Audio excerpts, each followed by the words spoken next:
byonna naffe twabikolako nga tuli bato. Nawe inawo otuuka. Nga gakuwedde. Ogamba kakati ndowooza okusinga ffe tuli ba brain power. Bukozesa bwongo. Kazi osanyusa okulabako. Nange sibu. Jebali gy'okwasaganyiza. Tukwasaganya. Mukama Katonda abadde atusaasidde. Bitukwatako engalo nga bitambula. Alhamdulillah. Awo kiba kirungi tugamba nti ekibi n'ekirungi byonna tubyebaliza Katonda. Atera wootuukidde kanso. Waliwo amawulire amalungi n'amabi. Amalungi nga gali nti timu yaffe y'eggwanga yawangudde emipiira 2 back to back ne tuwa kusuubya erigenda ku World Cup. Kati mwe kanso Katonda byakolera entegeka muyinza okugenda yokko. Kakati ate nago kwata abantu ne gabira kati Uganda mawulire simanyi lwaki agamu gabika nnyo amalala nensaba buze kuba na Uganda era beyanjwe sse butandikirawo. Banaffe abatuwuliriza banayi bana Uganda njagala nnyo okutwala omukisa guno mbalamuseeko n'okubeetondera tetwasobola kulabikako luli wagwa waawo ebigwa bitalaze mujja kunsaasira waliwo lw'enfuluma eggwanga ng'ekyamazima nasiibye siri wagenda wantu wonna naye tuyina ebika by'aba client mu practice yaffe mu legal practice tuyina ebika eby'aba clients waliwo client alaba obulabi akapande nga kasoma Mbidde and Company Advocates n'awetawo ayambibweko abo betuyita ba walk-in clients. Kakati abo nsobola ayinza n'okumbuuza ne muddamu nga situnudde eyo.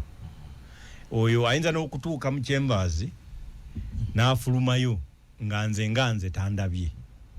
Ninga alabi lawyers abalala. Mu faamu yemu. Kubanga ekyamazima tetumuyinaako nnyo buvunaanyizibwa. W'amaanyi. Naye eriyo betuyita ba retainer clients. Abasinga zibeera corporations zibeera companies oba babeera ba clients nga banene naye nga bwe batusasula mwezi nga tetulina na kye tukoze naye nga omulimu egujjira obakolera ezimu ziba banks oyinza okuba kati ng'olina banks nga 2 e Zambia olina banks 2 e Ghana kubanga ffe tuli mu corporate and commercial majorly kyovola tojja kumpulira nga tojasobola struggle nga mpoza ebibanja ebyokujja kati nga mbiwoleza bwereere volunteering kakati abo botu mpoleza ku email waliwo kye bayinza okuweereza ne bagamba nti kakati waliwo client wano customer katugeze banka emu banka X oba eri Ghana efunye ayagala okugiwola ayagala banka emuwole $1,000,000 nga 4.5 katugeze naye nga banka eyo tesobola kuzirayizinga yo nga iyo saawa eyo ng'erina okufunako ku buyambi obwa banka endala n'olwekyo ne bakola kye bayita syndicated credit kakati client oyo aba ayina okuba ne legal opinion okuva w'abannamateeka be so ekyo ekintu bwe kitu kisobola okunsuulako olugendo olubadde terulaze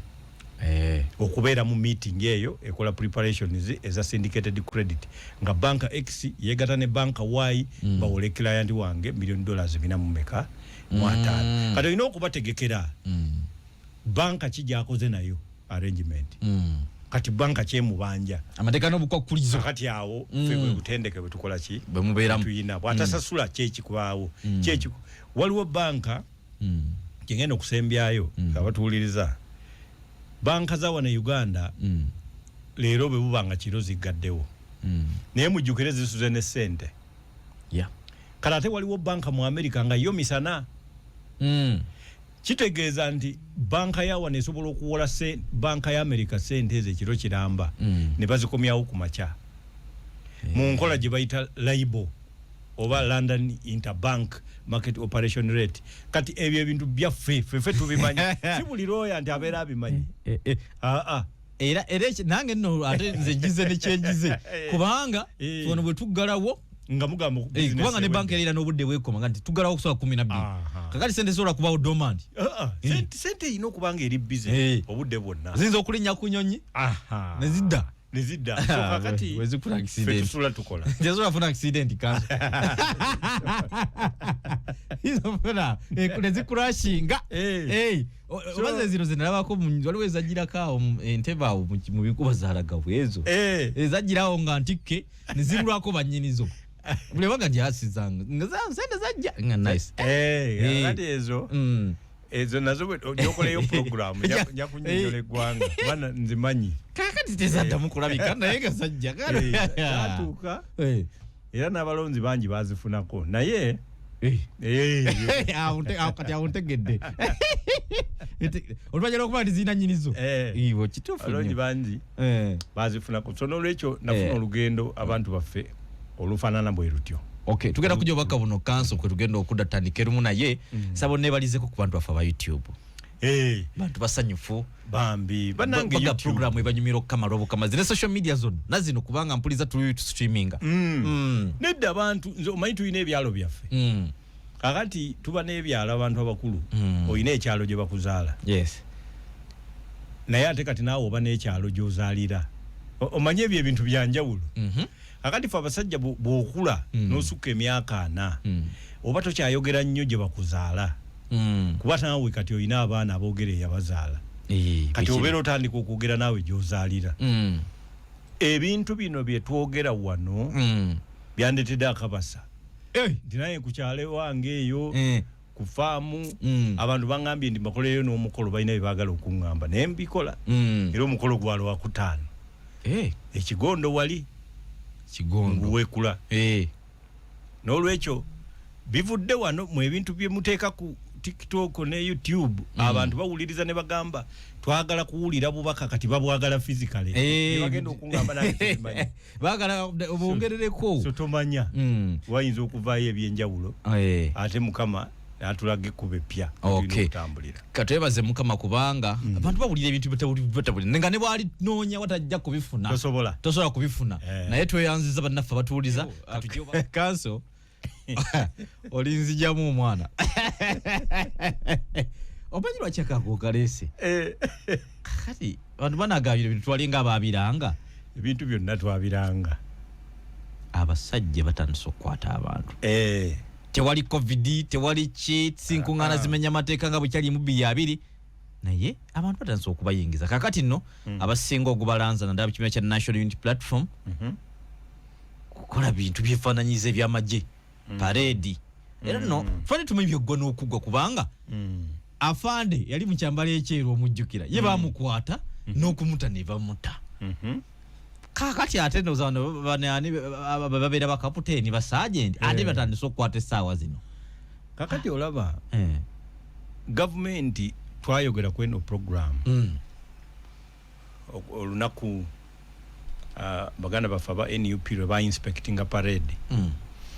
nembaako ebintu nze bye nayogera nabagamba nti kirungi nnyo nno ekibiina ky'ebyobufuzi ku ludda oluvuganya okuba n'eggaali era eyo yemu ku poliisi ez'endaba nga nnungi mu NUP naye yali nsobi ate eggaali okugiteeka mu lujjudde ne bagiraba kujanika kubanga yo gavumenti olwo eba etandise okumanya ekisooka ekupima mu byobufuzi bino era nammwe abatuuliza njagala mutegeere bw'olabanga ng'ekintu kyangu nnyo okutegeera nga kyangu nnyo kyangu mu byobufuzi nga kiri mu girasi omanya tokitegedde era ofubanga nnyo okutegeera bye sitegedde byebiki ku kino ekintu kyendaba ekyangu ennyo naye abantu baffe abasinga bwana wattu bo babitwala nga byakuzannya kasita olaba nga mu politics ng'ekintu kiri obvious kirabibwa n'ayonka kati ng'omanya tokitegedde so n'olwekyo yo gavumenti etandika okulowooza nti waliwo byetategedde bingi ebiri mabiga kubanga yetunuulira process omwana mwayitidde okusobola okubanga ekisooka ategeera command and control eri ku parade ayise mu kutendekebwa bayo byesibamu kakati kitegeeza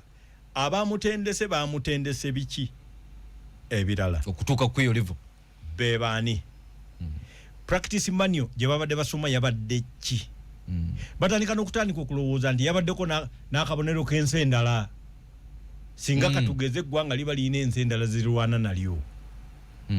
Twabeerako wano nga Uganda ne Sudan nga tenaba kuvaako South Sudan ng'ekyamazima balwanagana nga tebanneesalamu eri kusigala Sudan nefuuke South Sudan balinga Uganda kabwanango. Era nga president wa Uganda bw'aba ayogera ku speaker wa parliament wa Sudan bamuyitanga Turabi ayogera ku Bashir ayogera oba kitegeera. Kakati kyabanga kyangu bali okuweereza practices manuals nga baziweereza abali ku ludda oluvuganya tusome ku mbeera n'engeri y'okujjako gavumenti. Bali kye bali baagala. Ekyokubiri bote gavumenti yo tetunuulira uniform zokka naye nakugambye etunuulira nti lwaki bawuliriza abagamba nti attention kulia kisodo ndaye bamachinga bulungi ng'ekyamazima ddala babikwata. Kakati yo gavumenti tetunuulira ekyo etunuulira kye batalaze yerowooza weekiri ne bwe kiba tekikola ki tekiriwo era yebe ino okunoonyereza okutuukira ddala gye kikoma. Era nabagamba nti kati ekivuddewo gavumenti etandikira ku call data ey'amasimu gonna agabadde gakuŋŋaanidde awo kuba ebeegayina. Abatuuliza mulina okumanya nti gavumenti kyangu okutegeera wooli ne woba balimbye nti wagenda bweru kasita oba ng'okyatambula n'essimu. Kakati waliwo awo amasimu nga gamu ge gakwata ne vidiyo. So n'olwekyo gavumenti ekyokubiri ekwata ba commanders abamu okubajjako amasimu okumanya masimu namba ki ezo namba ne baziyingiza mu call data discoveries ne bamanya zoogera nabaki bagenda okulaba ezimu zifuluma eggwanga oba endala zisigalamu. Bayina okukola okunoonyereza okutuukira ddala okusanga nti bino byabaddenga byakwegezaamu bwegeza byabwe. Ekyo bwe batuuka ne bakitegeera babavaako obuzibu nti mu nteekateeka y'okunoonyereza mulimu okusiba. Kuba tebasobola kunoonyerezaako nga tebakukutte kubanga buli lunaku osobola okuba oyongerako bwongezi ku kye banoonya ate. There must be control. Nti bwe bakugenda nga bakwata ono ne bamuta waliwo ebintu bibiri nti gwe batadde asobola okuba nga ayogedde buli kimu. Abatuuliza mulina okwegendereza bwe bakwatanga omuntu ne bamuta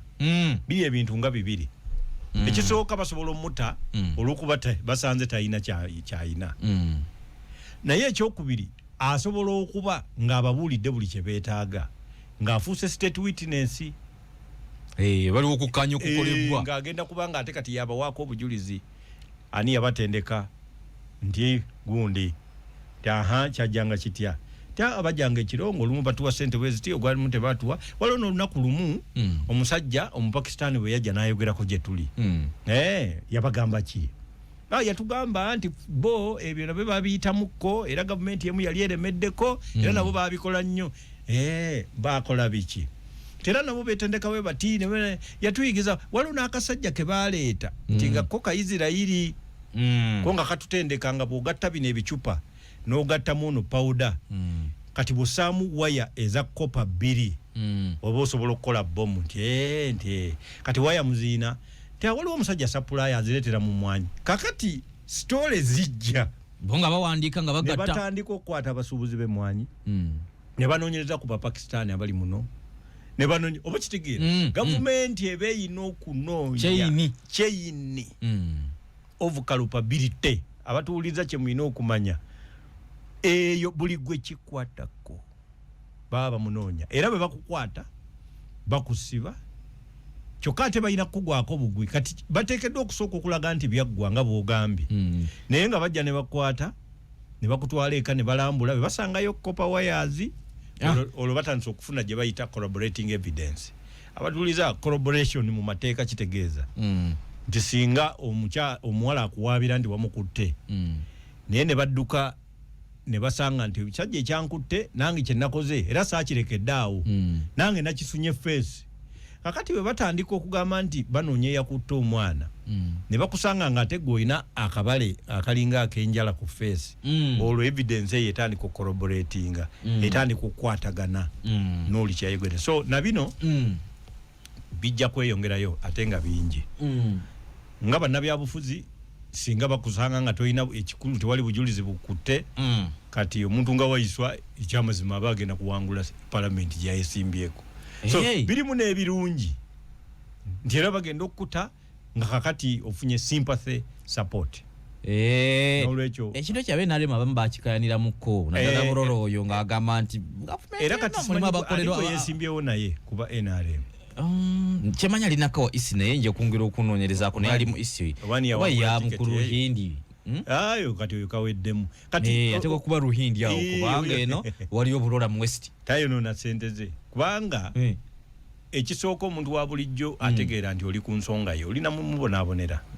bakutte n'okukwata bakukutte kubanga buli muntu yenna akimanyi mu Uganda nti wayisa omufumbira talina bbomu tayagala kulwana ayogera bwogezi bigambo bye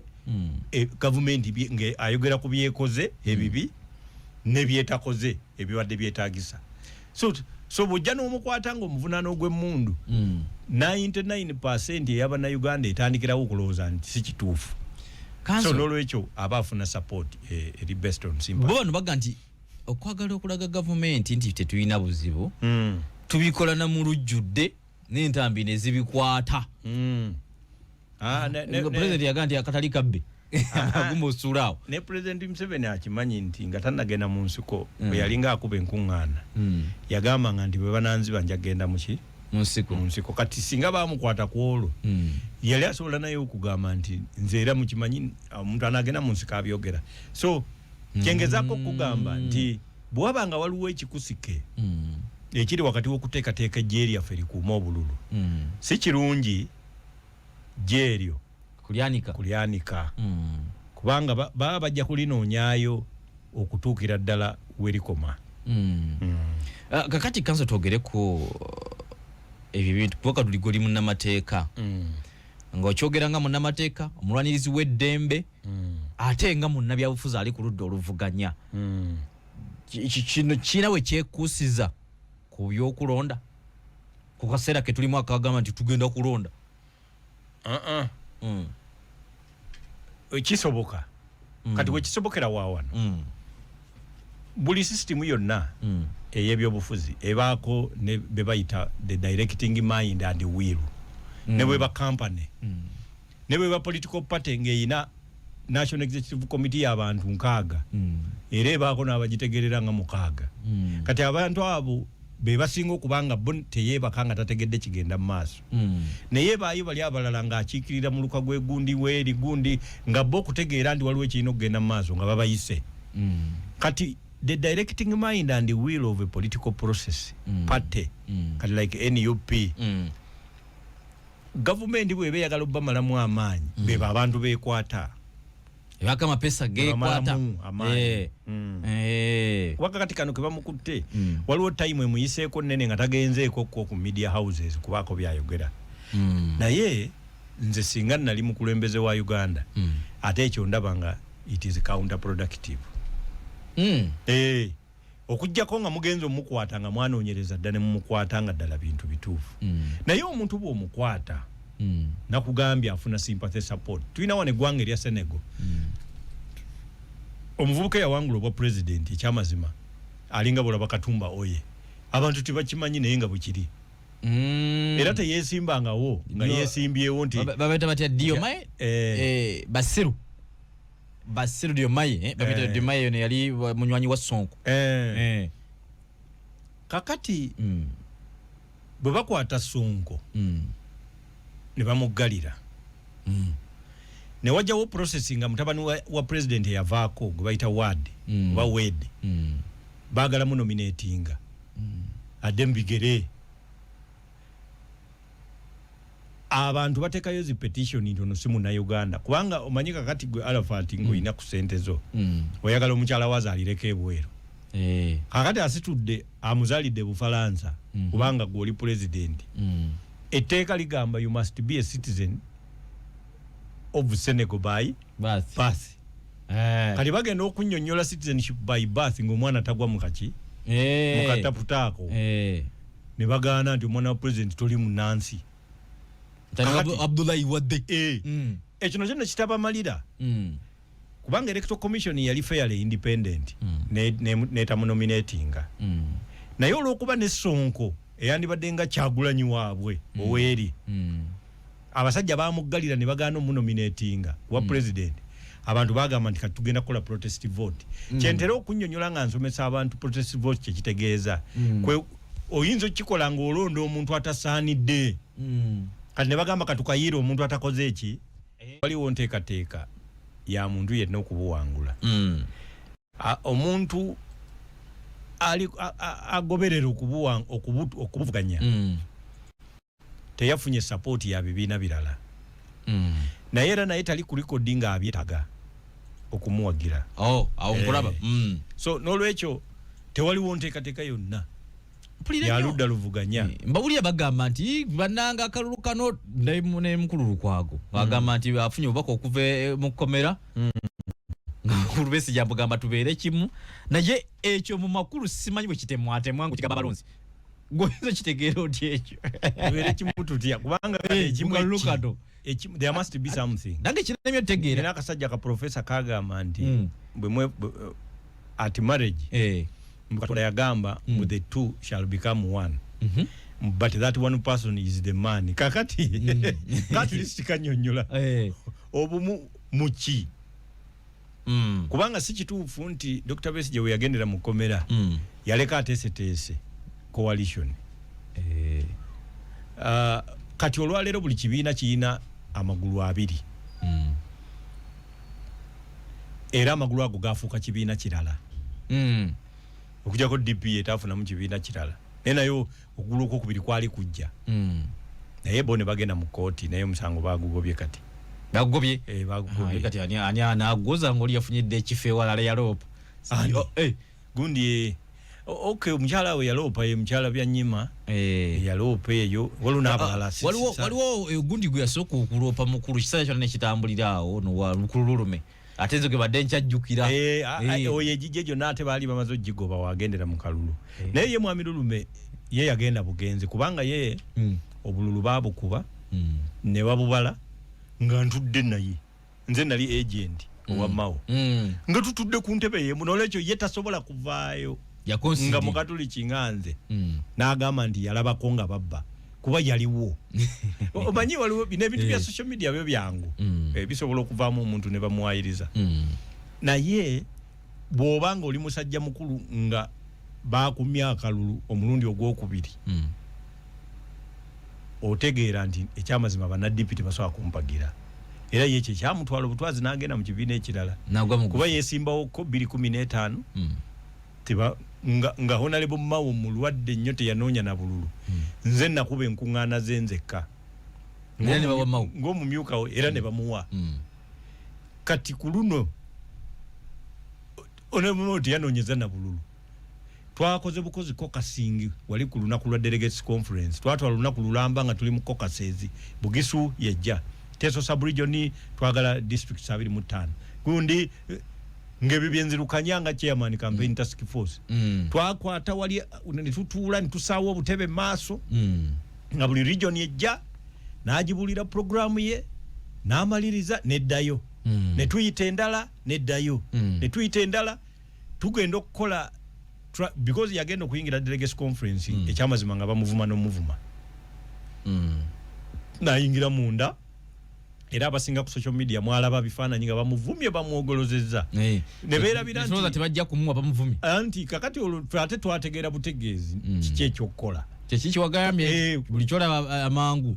kati bw'olaba nga kyangu kiri obvious ng'omanya tokitegedde katandikirawo Honorable Safe eyokubiri tuguse ensonga ezo badde nkamaliriza nti ffe kye twakola kwe kukola caucuses ezisinkana buli region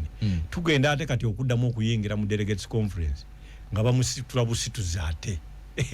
kati awo bali we batandikira kamera zali zakomye ku kiri zakoma ku kiri zo zalaba maji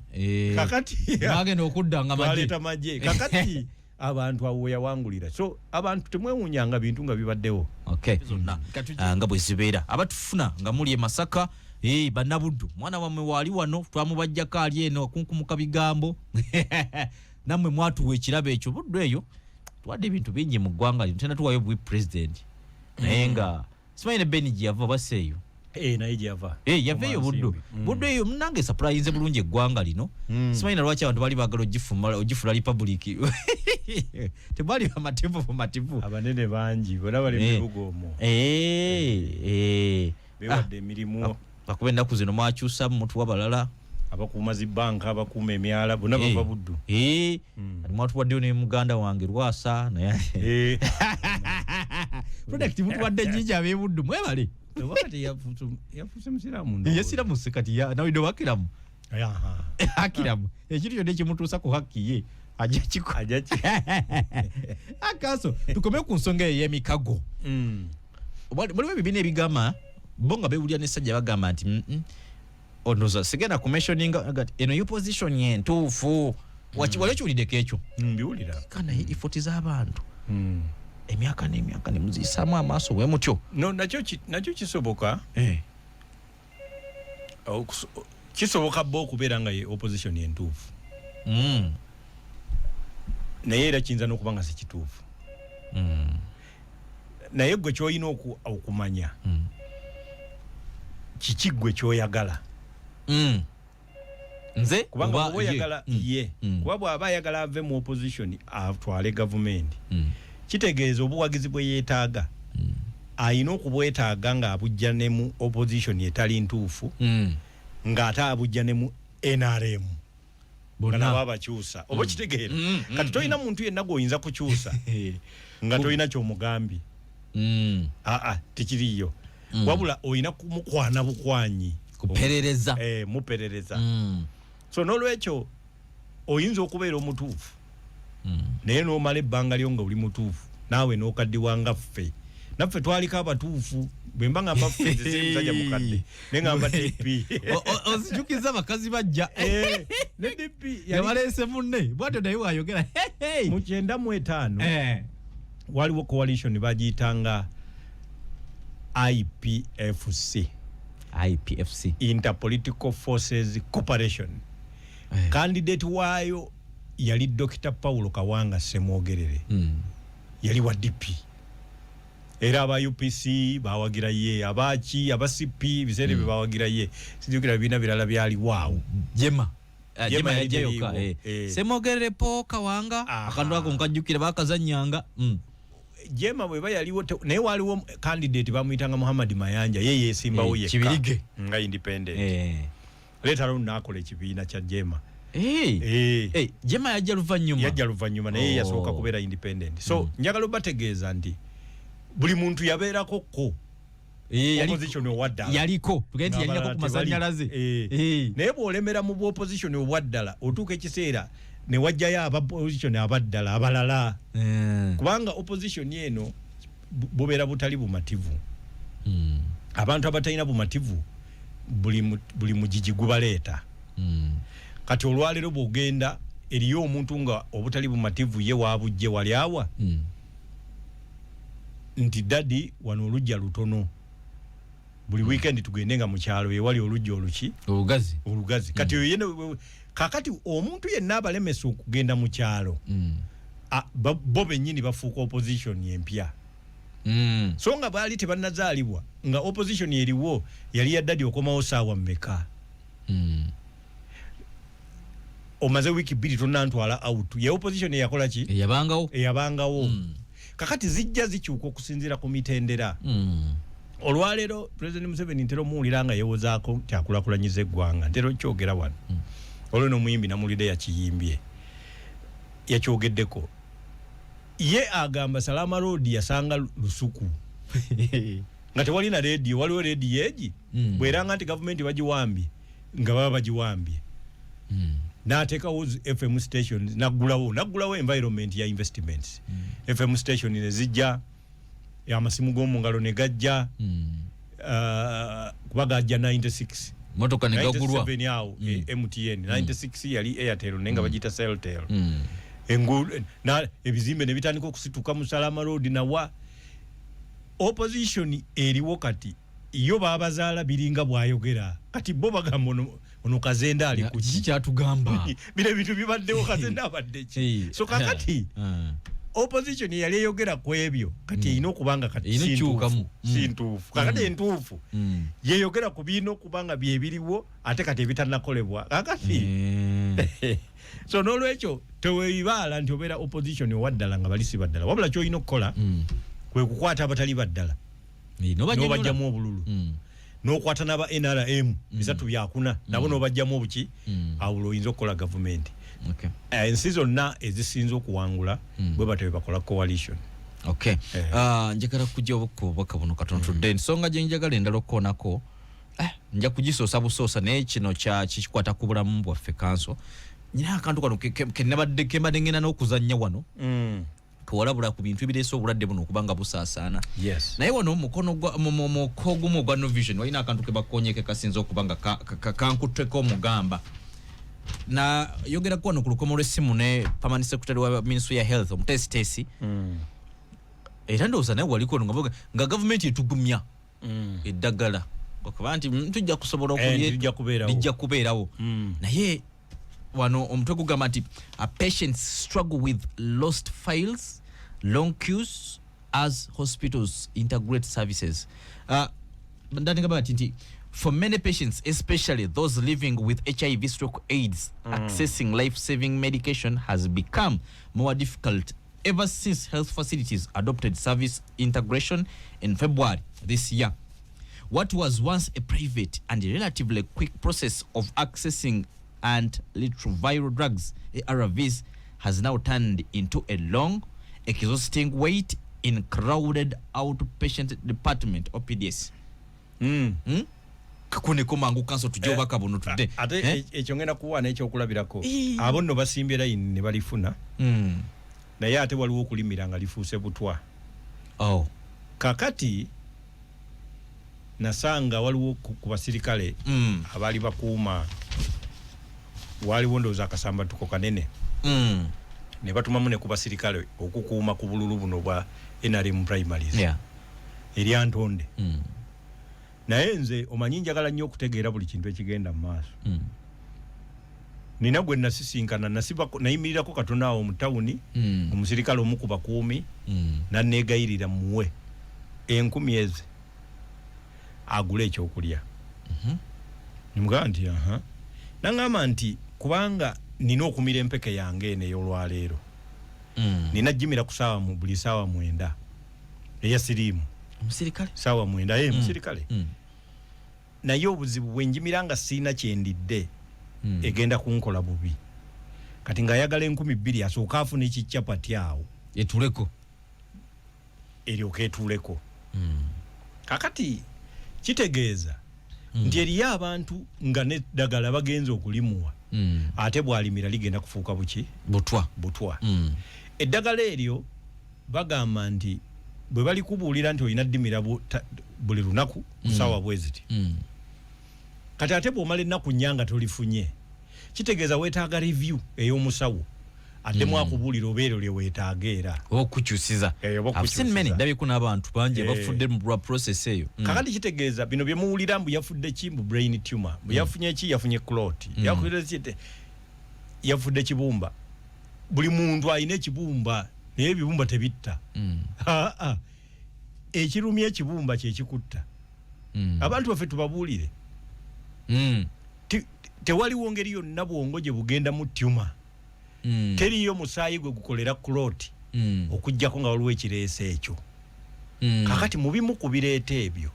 zempeke ezitakyasobola ezitandika okukola ezimu zikola ne cancerous cells ogenda okuwulira nti kansa w'ebyenda kansa wa pancreas kubanga kati empeke obutaago buli mu kulwana nayo it cannot be digested bakugamba fedda bitwasomanga biology digestion abagamba bwoli omuyembe salivary amylase ago gali mugundi eyo enzyme eri muki eri mu malusu eyo ina kyekola ku mmere gy'obuulidde eyinza okuddira ne turning fats into lipids kati oba lipidase negisanga ate mu lubuto neziturning into lipids oba fatty acids and glycerol nti ate kakati bwolya ebibala kakati enzyme esangibwayo turning into glucose fructose and galactose obo kyabijukira umanyize nali ndoza ngenda kubeera scientist naye ne sitabibera so ezempeke zote zina enzyme kyezizikolako zigenda buterevu zirumba ebibumba ne bagamba yafudde kiki ye ina kola direct ebyo musimanyi ya process wa biology yo egenda ku mulimu kakati tutandise abantu baffe bafa bana bagaga beno be bafa n'owulira mu brain tumor naye nga ddagala lya mutabuseeko kubanga bobaddemu enkyukakyuka omanyi abasinga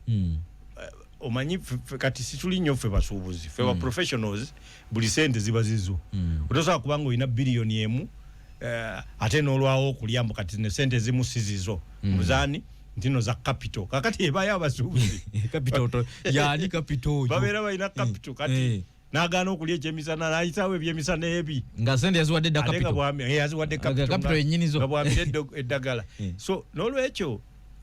abantu baffe bagenda ate kati kufa nnyo kati ekireese maajazi ezo ekyamazima mulina okumanya abatuwuliriza nti priorities eza gavumenti eyali esinga okuwa obuyambi gavumenti za Africa yazisala America tekyayagala kugaba sente zaayo ng'egulira abantu abeegasse nga tebambadde bupiira ne bafuna endwadde bafunye endwadde mu ssanyu lyabwe kati yeebawa eddagala era baasekana nnyo nga basanze nga mu bimu ku USAID bye yagabanga n'obupiira bukalimpitawa ekyo nakyo kiba kizibu kya muntu wa America ddala nga nakyo kizibu nawulyako omuntu wa complaininga omukyala mu America yagande nze bantemu omusolo sente zange mbuzigende ayina eggwanga oba lyali ggwanga ndoza mu Latin America mbuzigende zijjanjaba oli yali ayogera kuba nabo mukwano gw'ebikukujju aga no way nga wagira Trump oyo ayina kyatamanyi kyovola banze African Union juzi bwe yatuula nga balonda chairperson muzimu ku resolutions ze bakola nze zansanyusa yeyo okugamba nti batandika okubanja reparations zaffe batuddize sente z'abajjajjaffe ze bakolera nga babayita bantu kwa bakolera bwerere oyo omukyalo w'omu America byayita okukola emirimu gyange mpa omusolo gwange baziwa Abafirika ebyo byosanze awo bajjajja be baabikola mujje sente nga tebasasuddwa babatuma butuumirinnya gwokimanyi nti ne mukubala abantu manyi census eza America ezasooka eyo mu 1700 bwe balinga babala abantu batandika okuba planningira ebibuuzo ebyajja mu seneti ya America nga bibuuza naye kakati kale tugenda kubala abantu kati ate abaddugavu era kibiteeso byajja bingi paka lwe bakkiriza nti kati nabo tubabale at least for planning purposes naye abaddugavu basatu bo tubabalengamu omuntu ki omu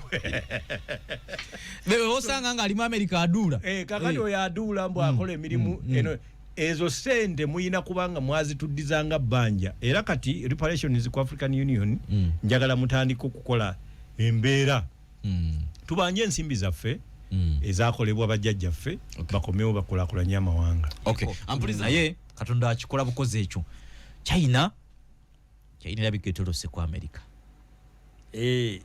of course tenagiyisa naye era bakyagiyita second to America nga economic superpower na buli kimu naye kakati of course kyetuyinza okutunuulira ani akola measurements oyinza okusanga tebalina full disclosure nti si buli kimu kati kyeri nti ekyogera China n'olwekyo abatunuulizi bayinza okuba balina we bakoma of course kakati China ekulembedde nnyo mu artificial intelligence meaning bo basobola okukola Xerox eya patent yonna gy'oba okoze bw'okola Samusanga mu nnaku 2 ne bakola Zamuzanga nga yemu kati bo China terina ethics mu infringement oba gye bandise patents infringements nti okukola ekintu nga tekirinaako buyinza kakati edda bwe twali tuteesa nga tukola etteeka awo mu Parliament ya East Africa on counterfeit mu medicine abantu ababaka abamu baali bakola ensobi okugamba nti counterfeit era ndoza n'abatuuliza muyinza okuba kye mulowooza nti counterfeit kitegeeza ekicupuli n'olwekyo ekicupuli kitegeeza ekintu of low quality nedda some counterfeits are of better quality than the original. Hey, counterfeit kitegeeza gwe okubanga kyokoze toyina authority kukikola. You don't own the patent. The patent rights. Therefore nga gwe kyokoze bakiyita infringement. Okoze ekintu nga si kikyo. Naye tekitegeeza nti gwe kyokoze ate kyekiri of low quality. Mwana watu abantu abamu abakoze ebikyupuli. Bisinga n'ebya ddala. Ate byo okubeera nga bye birina high quality. China ekola nnyo ekintu bwe kityo. So n'olwekyo teina ethics mu business. Naye nga yo erina market kubanga ekyamazima China, Japan, the population is ezisinga okubanga zisobola okukola ekintu ng'essimu. Naye nga yonna eri mu lulimi lwayo olw'aba China. Bakisiba. Kitegeeza bali very comfortable with their own local oba domestic market. Bw'obeera n'abaguzi ab'ebintu byo nga bangi nnyo kitegeeza olina kukola nnyo okusobola okufuna by'onaatunda ebweru w'eggwanga. Twajja wano mu kaseera ako jjukira waliwo omuvubuka omuyitani Davido. Ono omuyimbi. Actually kitaawe ayina zi university ayina ki kati ate kitaawe omulala oba gwe bayindiza omuto ye Dangote ye richest black. Sente yagala grase n'oyo kyokka kyensinga omumanyako kwe kakwata akatugatta munnamafuta. Kyenjagala abantu baffe mutegeere bwe yagenda okukola embaga eya mukyala oyo gwayagala gweyawasa oyo bamitani Kiyoma oba Kiyoma ono Davido gogamba ne bagende Miami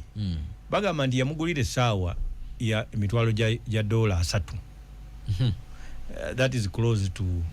billion. No, si same yokka esukkamu mitwalo 3 kubanga emitwalo 10 wano badde bambuka billion ng'emu ndoza ziba begenda mu kitundu egendera mu kitundu emwana mu sawa ya mukono ne million nga 4 sawa. Naye kiki ayiteke katwe wana kyali kibayamba okufuna sente. Abatuuliza njagala mutegeere market is a very important issue. Akatale nti bw'obanga oyina abantu miliyoni 45 njagala mutebereze nga mutunulira omuntu nga mukwano akola sabbuuni osobola okutambula district za Uganda nga 10 nga buli maka mu district eyo mulimu akatole ka sabbuuni. Kitegeeza mukwano oyo asolooza omusolo n'okwagala okusinga Uganda Revenue Authority singa tetwalina VAT gwe basasula ku munnyo ye yandibadde asolooza omusolo ne gavumenti weetajja musolo olwa sabbuuni jakola kati singa afuna obuwumbi 4 buli lunaku olw'okuba miliyoni za Uganda ez'abantu ziri 45 kati bwatyanga agenze mu Nigeria nga bali miliyoni 2.8 oba 2.4 kitegeeza okubisizaamu emirundi emeka n'akola kyabadde akola wano era buli famire nga afunamuko aba afuna biliyoni 5 buli lunaku. Kati ekimujje ku biliyoni emu okutuuka 5 ke katale akagaziye olinga ndaga nti population yeno ze sente akati okujjako nga it is not an empowered population nefe twogera ku population ng'eyina effective demand nga ekyamazima teyeegomba bwegombi naye ng'esobola okugula kyokola ki kyokoze kyovola banti tukola omukago gwa East Africa abamu bagenda ne bakugamba naye kakati muyinza muti okuleeta Somalia kati ddala ne muleeta ne South Sudan fe tugenda okuyingira mu mukago nga bana Uganda bayingira yodda bo batandika dde okusuuba bo baziga tetugulawo sengenge nti katwamusaze mukube mu ngalo tuba tuguddewo nti kati tukoze amateeka agabakkiriza okubanja agasajja ge mubanja twagenda wano nga tetunaba kuyingiza South Sudan mu East African Community nga waliwo abantu abagibanja ekyamazima bagibanja obukadde bwa dola abanna Uganda bali bagenda kwavuwala ekiyitiridde kubanga tebalina na wajiwaabira abasinga bajja mu kyembazi zange tugende mu East African Court gwowolezaayo nnyo tubawaabire ne baga nti abo twandibawaabidde singa bammemba ba mukago naye kati eyo kooti tebakolako ate Uganda teina bilateral agreement yateekawo tribunal mwe muwaaba abatuuliza kiringa bwe tulina kati abantu bafe abakolera mu Middle East eggwanga lya Uganda buli lyeneeyongera okukola agreement ne Saudi Arabia katugeze naye ng'eyo endagaano tetaddeewo tribunal omukozi waffe gwe bayita Kadama kiva mu kigambo kya Luwarabu Kadimat kitegeeza mukozi abamu balowooza nti kiri derogatory naye tekiri Kadimat waffe nga bwe bamukolako ebikolobero awaaba eyo ayina waddukira ne bamusasula esente ne bamuliyirira ne bakola ki tugenda kuba era tubasaddaaka busaddaasi era nze kyenja okusookerako neetaaga enteekateeka nga wateekeddwawo tribunal abantu baffe mu bawaaba olwaleero Saudi Arabia sisobola kugenda n'empole zaayo kubanga bo mu constitution yaabwe tosobola kulinnya mu kooti n'ogamba my lord okujjako ng'oli mu Saudi by birth so n'olwekyo kitegeeza tuteekeddwa okuteekawo tribunal ey'enjawulo nga mbidde asobola okubuuka n'awolezaayo omusango n'empolereza munnauganda yes tugende ku China eno ne parade so kakati China parade ebiseera ebisinga zibaamu okukangakanga ekitooka ziri very costly America yalemwa parade Trump yakola yawo akantu kaali kafunyo naye China olwa population yayo kati tubadde tunnyonnyola population evaamu ki kyenjagala okuzimba tukize ku China ti population ennene eya Nigeria esobozesa omuntu nga ne bw'aba akola bisapatu wana Uganda ng'obiguza abantu milioni 45 Nigeria obiguza milioni 240 buli muntu ne bwakugulako peyi ejo omutwalo gumugumu kubisaamu milioni 240 lot of money obeera bilionia so nolwekyo population ennene ke katala kanene ye sente mu nsawo kati omuntu ayingiza bilioni 24 ku sapatu obusapatu okukwata bilioni emu n'agulira akakyala kayagala ennyo essaawa tekimukosa nolwekyo abantu baffe muleme kutya nti yakoze kinene nnyo mwana wattu kati eri kitono kubanga sente bazifuna mu buki olw'akatale China ekisinze okugiwangaza njagala nomutegeere tubalirire ku 1962 economy zaali zitya mu 1962 bw'okolera awo statistics Africa yali esinga economically ng'esinga America nga India esinga America ne China 1962 nga zigisinga Africa yali egenda kuba ate ffe mu 1962 Uganda wano economy yaffe yali ekulira kumu n'economy ya Bungereza kubanga mulina okukitegeera nti Uganda ne Bungereza tuwenkana mu size eyensi so kakati ebyenfuna byali biddukira kumu atali ba master kakati saawa eno gye tusaba obuyambi America kati India tekyasinga America China yali tewegerwako kakati eri namba 2 America eyali wansi wa India kakati yeri namba ki namba 1 okukola ne Uganda tusobola okutuuka gye tulaga naye twetaaga obukulembeze nga bwagala tutuukeyo twetaaga abantu batekebwemu frame of mind ey'okwagala okukulembera economically okukula okuva wooli okweyongerayo awoddako okutaggulukuka naye tulina abantu asobola okutunulira omuntu ayiye amataffaali wano mu Uganda twaluuzinga kye bayita national spirit China gyekiri bo balina national spirit mu America balina national spirit nti olwaleero wano Uganda ekizimbe bwe kikwata omuliro omuntu kyasooka okubuuza kyani kubanga tukyerowoozaako nga ggwanga mu America bakuba Twin Towers mu 201 up to today sisuubira nti ebitundu 9 ku buli 100 mu Uganda bamanyi nannyini byo why because national spirit teweetaaga kumanya nannyini kizimbe mu America weetaaga kumanya nti kizimbe kya America the tallest buildings in the world bazikubye ekintu ekisinga mu America bagamba kye kisinga in the world. Omukubi w'ebikonda asinga mu America bagamba is the best in the world. Omuddusi. So bayina kye bayita national spirit. Fwe wano mu Uganda tufaanaganako nga ne Nigeria bwe byali mu biseera by'abasajja bakulembeze nga ba Obafemi Awolowo. Obafemi oyo yagenda n'akolako okwekalakaasa nga akulembera ekibiina kye. Abantu ne bamugoberera bangi nnyo. Agenda okukeberayo nga bayoluba banne bokka be bamugoberedde. Omugenzi Odinga azaala Raila Odinga kati. Naye yagezaako okwekalakaasa mu Kenya. Era naye agenda okukebera nga abamuwerekedde bajaluwo banne bokka. Naye bo bayina gye bayita clustered national spirit e Kenya.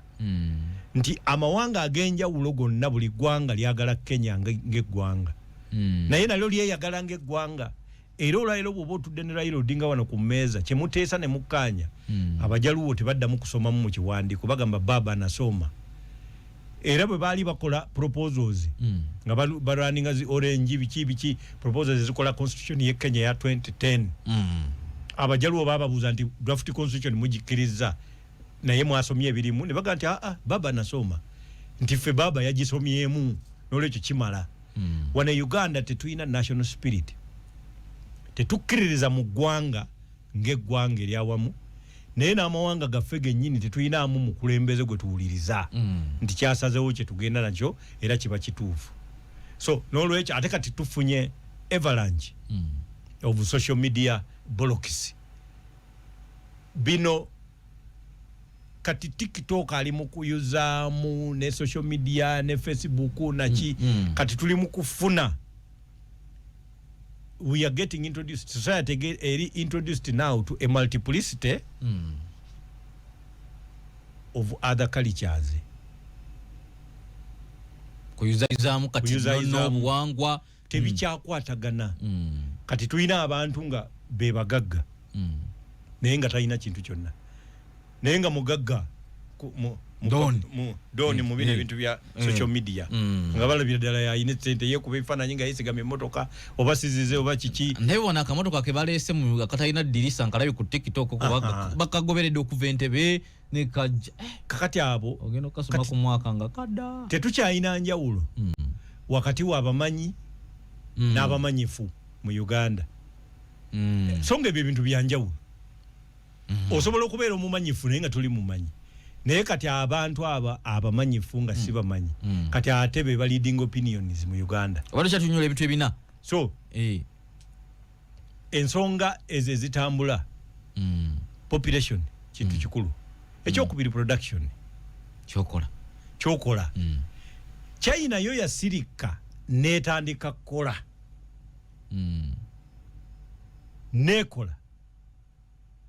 Nekola ekyokusatu labor. China teyebuuza ku muntu okumulagira agende mu factory akole. In fact gwe toyina kubanga oyagala kufuna ssente weegombye omulimu weegombye eki naye etteeka bwe liba liyise China ng'etandika yatandika bwetyo. Chairman Mao era baggulangawo nga era bali bagamba nti era Chairman Mao ne gundi ne Soviet Union baina almost the same ideology. Skata nenya lifanagane no wena advice. Kakati ngabo bagamba nti a people's level to govern themselves democratically is proportionate to their degree of understanding of the structure and functioning of the whole social body. Kati bonga bagamba democracy tikitegeeza abantu kugenda ne bakuba obululu. Kitegeeza to hammer every sentence into their brains by repetition and simplification. Kakati teweeronderawo naye bwe bakusomesa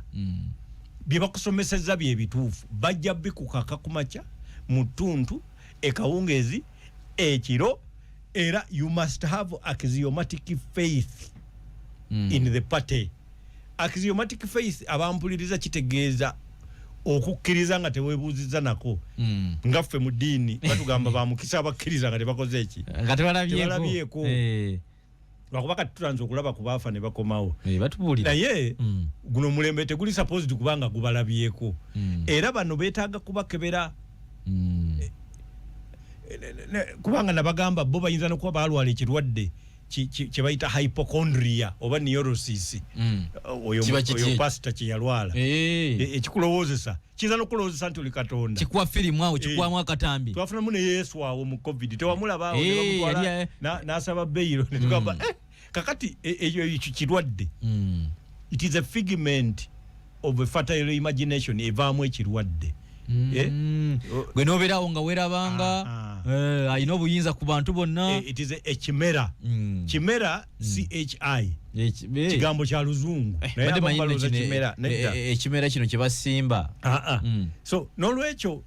yo China okufaanaganako ne Soviet Union they use instead of persuasion they use what they call tugulaga tugulaga abatuuliriza oba nkinyonyola ndya okukaka ne babakubanga abasaggula nga abasaggula ente kibaga nti akutwala ekiro musiima bukedde babatwala nga abasaggula tugulaga you into work kakati ne mutandika okukola ekyo ekintu kyateekawo basis eya development e China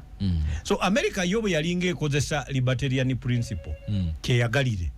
demokrasia bo bano bakubanga miggo nga balinga abatambuza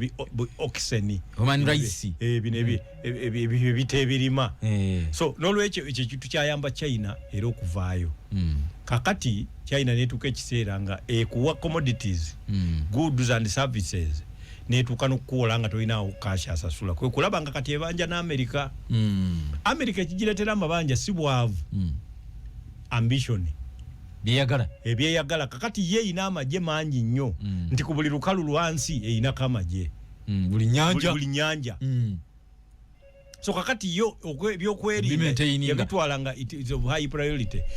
Trump ate yekka yatandise okukikwata nga akijjamu ssente kuba ye yagamba Japan tubawa protection fe tufuna ki ali mu kukola reviews za ndagaano nene kuyukwe nibo yabagambye balina okumuawo bagize ayina ekyobugagga kyeyabasabyawo kati ye ayina kyatalaba nti singa bagaana nga basiruka tugeze oba singa bageze ne bagamba naye mumanyi nti tewali kitwawula na Russia after all twava mu Russia today tutese n'abasajja singa Ukraine ekwate ekkubo n'ekwatagana ne Russia America awo nawe befiiridde kabaka weddemu kakati kyenjagala okubategeeza mu Uganda bagala okubuuza oba tuyina democracy webibiina ono abuuza nopune n'oli abuuza ku Israel mu Uganda tetuyina democracy mu Uganda kye tuyina bakiyita democradula oba dictabulanda naye abamu abatunula ne bibangwira okulaba benna kugambye nti ekintu bw'okitunula n'olaba nga kiri obvious omanya tokitegedde mu byobufuzi kati bo dictabulanda oba democradula bo balowooza democracy era bo babuuza nti mwe kiki mulabirako nti tulina democracy nga bagamba periodic elections abantu beerondera abakulembeze baabwe ye minzaani esooka naye ne beerabira nti abantu balonda abakulembeze baabwe ne beerabira ebintu bibiri ekisooka powers of the presidency ekyokubiri the level of freedom in arriving at who is the president of Uganda kakati mu Luganda beerabira ebintu bibiri obuyinza president bwaba nabo obusaanyaawo buli kimu kyonna ekyokubiri dembe ki eri obuntu lyolina mu kulonda president gwoyagala kati ebintu ebyo ebibiri bye bikulaga nti oyo si democracy kubanga ye president wa Uganda tayinaayo kalulu kayinza mukubibwako nga yeraliikiridde nti agenda butayitamu kazo tusibuleko oyo kakati kadde kagenze so olwokuba nti ekyo ekifo kyafumbekerako obuyinza ate ne kibanga demokrasiya baagimujjako kyekituusa eddaala nti ekyalibadde demokrasi kifuuka dictabulanda democradula oba abamexican kye bayita apertura democratica so n'olwekyo tetulina democracy. Sabosibule abatuuliza banaye mbasiibula mwebale kutuwuliriza buli lwakubiri tukyatambula naye ndoza tujja kuyiiya Arafat nga lwemba siriiwo nsobola okukolera gyendi ne tukola definitely kisobokera ddala ekyo ojja kukinjigiriza nje kireetawo technology